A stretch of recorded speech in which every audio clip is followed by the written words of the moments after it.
Perry from Rennet and Rind, and welcome to another week of the mystery British artisan cheese boxes. 5 British artisan cheese selected by me, Perry, in your box. Of course, you will get your 5 amazing British artisan cheeses. You'll receive your tasting notes, which if you don't want to listen to me, you can obviously read through these, take them out on the road with you, share them with friends, whatever. You've got the I ate more British cheese, something to hang and celebrate with pride. On the back there's a new little thing as well, which is become a cheese ambassador, which basically means that someone can scan that little QR code with their phone and it will link to our website, give them 5% off, and hey presto, we've got another British cheese lover on our hands. Last piece of paper, which is how to care for your cheese, obviously how to look after them, how to, if you don't finish them off in one sitting, what's wrong with you.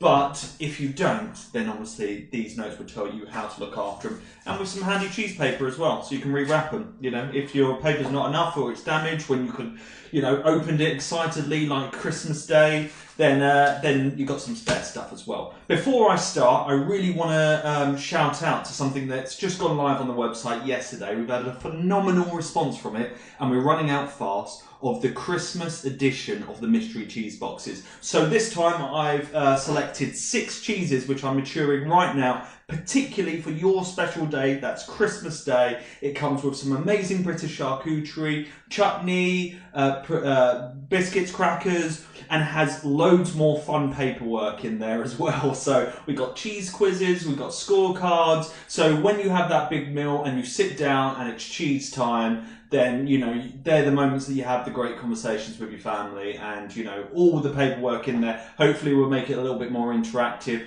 Obviously, I'll be doing my video as well in a slightly more Christmassy vibe. So yeah, if you go to www.redditandrind.co.uk, it's all plastered over there at the moment. Pre-order your box for Christmas and you won't be disappointed. It's something that I hold dearly, Christmas Day, cheese on Christmas Day, and I'll make sure that you can tick that off your list for you. So that was just a little bit in there, but let's move on to this week's cheese. First cheese up, made by David Jowlett in Chedworth, Evenlode, which is, he's a remarkable cheesemaker, makes fantastic cheese. He makes cheese called Roll Rye. He's got some cool things bubbling under the surface, which he's going to be bringing out as well, which I will be putting in the box sooner or later. So he's a really cool cheesemaker, really accomplished, worked with all the best people in the business, and he's produced this beautiful wash rind cheese called Evenlode. And it's got this nice little peachy kind of rind on it. You know, that's from the washing and the brine that creates that, and this really cool dual textured breakdown. So we've got this kind of outside kind of unctuous, you know, sort of interior just below the rind, and then this lactic curdy core, which is quite cool for the dual texture. So let's cut a bit off there, and let's give it really fresh and a slight whiff, as you're going to be expecting with the old wash rind cheeses. Slight whiff there, a little bit kind of ammonia that's in there, a little bit of your smelly socks, but an overall lactic freshness there that's there, which I'm guessing is coming from the curdy centre. So let's give it a try. Really mellow cheese. We've got that lactic freshness, kind of a bit like a Yarg or a territorial style, but then that outer bit, this is like, that's like gold dust, this stuff on the outside. That's like, like really nutty sweet, that kind of outside. So this is one where I would say, you know, cut across the face of the cheese and make sure you're trying all different areas there, because just under the edge is this kind of slight peanutty, bitter kind of taste as well, which is really cool. But the flavour is really mellow, fresh, low acidity, easy cheese, perfect as I always say for our starting cheese. Eat them in order. I say that, I forget to say that every week, but I put these in order so you can experience them at their best levels. So this is the great cheese for the first one. Next cheese up is Stithians, made by the legendary cheesemaker Catherine Mead, famed for Cornish Yarg, Kern, and this is her version of Yarg, but kind of unwrapped. They kind of create some cool flavours that are in there as well, you know. So I'm doing this as a hard because it's kind of got the cheddar-y kind of vibe to me as well. Sorry, just take that bit of rind off. You know, we've got this beautiful feathered core, which the cheese has layered and knitted together in that structured way, which I like. Beautiful kind of, there's like this savoury note that's there, a little bit sweet, nutty, kind of a little bit of chocolate as well that's in the back there. You know, familiar cheddar notes, and that's what I like about it. You know, the general aroma from this ball, bear in mind we've got some washed rinds here, it's very fresh, very light. You know, it's not your overpowering ball, but a nice morish one. That's what I've gone for this week. So let's give it a taste.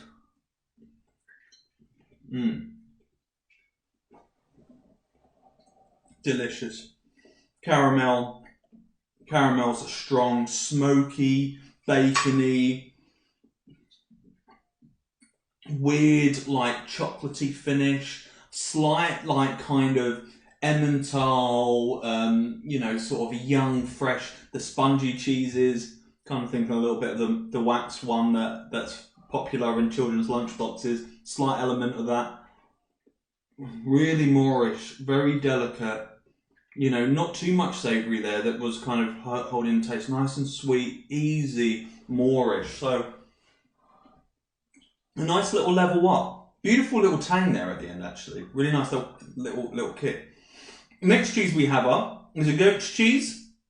Made down Somerset, White Lake Cheeses. Awesome cheese makers. This is called Rachel. It's got this really cool wash rind on the outside. Loads of chrysosporium, kind of this cave age mold, the yellow flower that's developed on there, which is a sign of a really good cheese maker. I love looking at rinds, they're so interesting. They kind of tell you where the cheese grew old. A little bit of oil coming off this. Obviously I've taken my cheese out, a little bit of those oils, so we should get some really nice flavours that are in there. You know, we take cheese out, as I was mentioning last week, we take cheese out of the fridge, so the fat can, you know, when you're in a fridge and you're cold, your fat comes all together, and, you know, if you were eating yourself, it wouldn't be, that would be the area that, you know, the flavour wouldn't be there, where warmth relaxes the fat, makes those flavours longer, makes them, like, not as tough. So that's what we're doing, you know, we're relaxing those fats. Nutty, sweet, that's what we're kind of getting. Texture is kind of pliant, it's got a bit of give into it, but it's a bit like elasticity, like a little bit of boop, kind of back to you.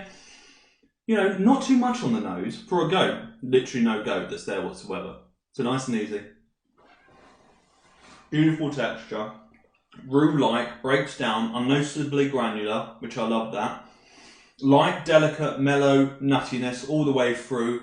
Milkiness combining with that nuttiness, making it like an almondy nut is what I kind of love that when it's like that almondy nutty.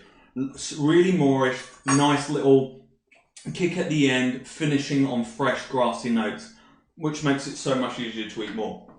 You know, these cheeses are like really moorish.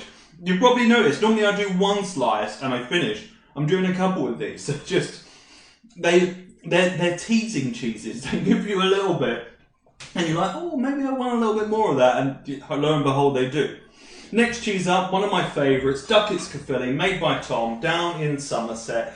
Tom's the maker of Westcombe, famous cheddar, which has been doing so well in the UK, best cheddar. He took on the recipe from Chris Duckett's when unfortunately he fell ill. He matures this under his house. There's this really cool stream that's underneath his house. Like you go down there, in the cellar, a stream, like water's coming out of the walls, and it creates this awesomely cool kind of, you know, freshly like old school plastered, you know, rind, and you smell it, and it's musty, and I know people will be like, why are you excited by that musty? But maybe if you're in Somerset, stop in to their farm shop and see if you can go there, because that just takes me back to like his room. There's no other smell like it in the world apart from that room. Beautiful, beautiful light flavour. So I normally do the territorials quite early, but you know, these are mellow flavours, so you know, we've got no strong flavours, they don't contrast with each other. This is just to make sure that our palate is well cleansed before the big one, the blue. So yeah, fresh, grassy, milky, yogurty, what we're expecting from a Caerphilly, you know. Flavour, acid, lemony, citrus, beautiful moisture, chewy. As you chew it, more moisture pumps out, coats that palate, and then a little bit of the experience recipe's got, which I love. You know, cheese doesn't have to be long and complex to be a great cheese. It just needs to taste really good and do its job. And that was its job entirely. You know, morish, yogurty, finish, cleanse palate, awesome. Let's move on to blue. You know, great cheese. Look, once again, I've done it again. I'm going back for seconds. Final cheese, Spark and Hoe Blue. The legends that make us Spark and Hoe Red Leicester turned their hat to making a blue. And guess what? They nailed it. I love this blue. Raw milk, you know, creates a really interesting flavour that's in there. We've got a kind of rough element of bluing in there, not as much as you would think. So that's going to create some unusual flavours. You know, the bluing isn't as consistent. The rind has got a little bit of mite on it, which is pretty cool. The smell of the rind, yeah, pretty funky. Those mites have kicked up a bit of a stink on there, you know. So when we go and smell the cheese, it's light, bitter notes. I've just opened a chutney with this as well, so I get it. It smells remarkably like red onion and pork marmalade. It doesn't, that's just me over it. Bad idea. Kind of light, I can't smell that much that's going on there. That could have been my mistake. Flavour? Good. Now that is providing something we haven't had yet.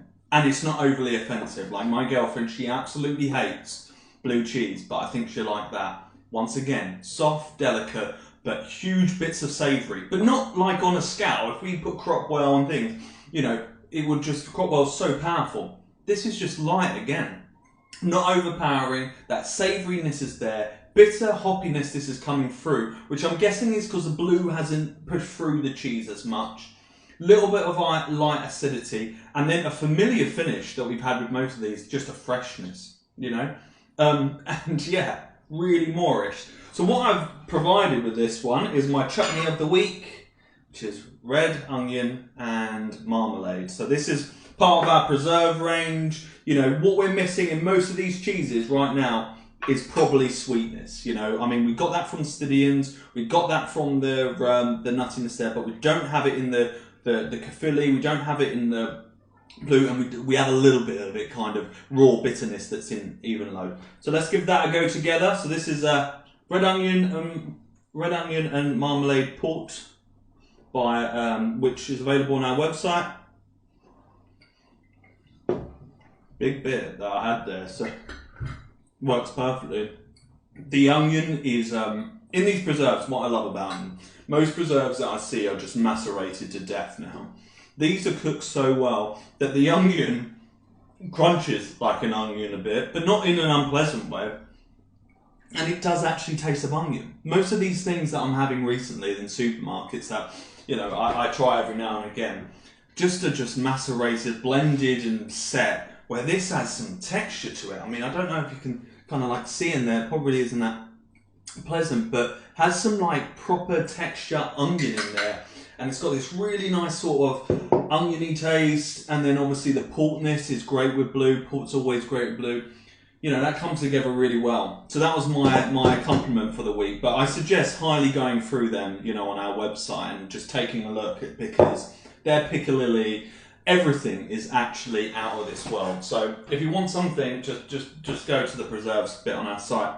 So that's our 5 cheeses for this week, and for our mystery cheese box. I really like this one. I think it's a little bit different from what we've been doing week in, week out. We're normally going big, powerful flavours, you know, something to leave an impact. Where I think this board collectively complements itself, and I think these boards, you know, this one is the one that will go the quickest, because, you know, I just had a little bit of that cheese. It's not too powerful to make you feel really full. It's nice and light and easy, great after meal. I think it's one of our best boards yet. Favourite cheese? Oh, can't choose this week, actually.